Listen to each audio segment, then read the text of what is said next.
DhaniDhanz! What up, gangsters? Now, I assume this info won't really appeal to the masses, but then again, like, nobody forced you to click this video, so you're either here for my, like, super sexy, monotone, British, droney voice, or because you're a Nintendo fiend, or because you just needed to kill 3 minutes whilst your microwave meal heats up. I'll assume it's the latter.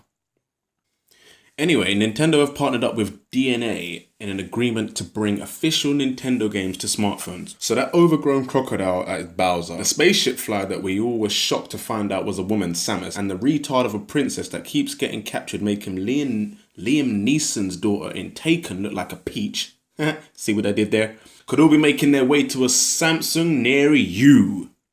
Right, I say Samsung because I have a Samsung and I love Samsung and I love everything about them and they're just the best. But DeNA actually develop games at the moment for both iOS and Android. And, you know, Nintendo at the moment are not doing so great and beggars can't be choosers. So I can only assume that they'll be developing games for both systems, iOS and Android.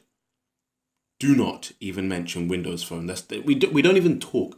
That doesn't even get mentioned. Well, it does get mentioned because I just said it. Anyway, forget that. I think the whole move is like somewhat interesting because to the best of my knowledge, the DS and the 3DS are doing or did really well. So you kind of think that they'd want to capitalize on that and that's where they'd put their focus. Developing for smartphones, which like everyone has now, might affect their next handheld device because they might think like, well, why do I need to get the new DS, whatever, when I can get the game on my smartphone?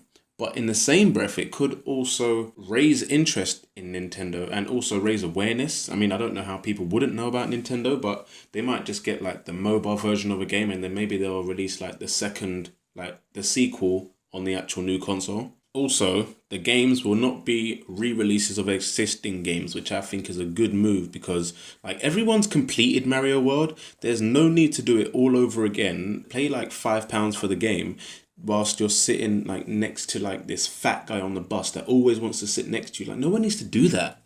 I suppose for me, the biggest question that comes to my head when I think about this is basically like how far will they take it? We know what kind of graphics and power like mobile phones have nowadays. And it's like, could we expect to see like a Mario Kart or a Super Smash Bros. Release for phones? And if we do, like, will there be like online gaming like from phones, like in Nintendo titles? Like, I think that would be pretty damn awesome.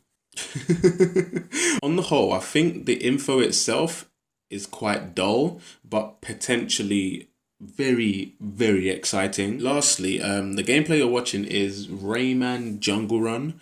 I'm playing on a Galaxy Note 3. If you want the game, I mean, I think the game's pretty damn awesome. It's so much fun. If you want the game, it's about I think it's like £5 or £6 in the Play Store. Or you can just like send me a message on Twitter and I'll send you the link to download it because, you know, ain't nobody want to pay for games. Cool. Peace. Check you soon. Have a nice night. Love you. Good night. Bye.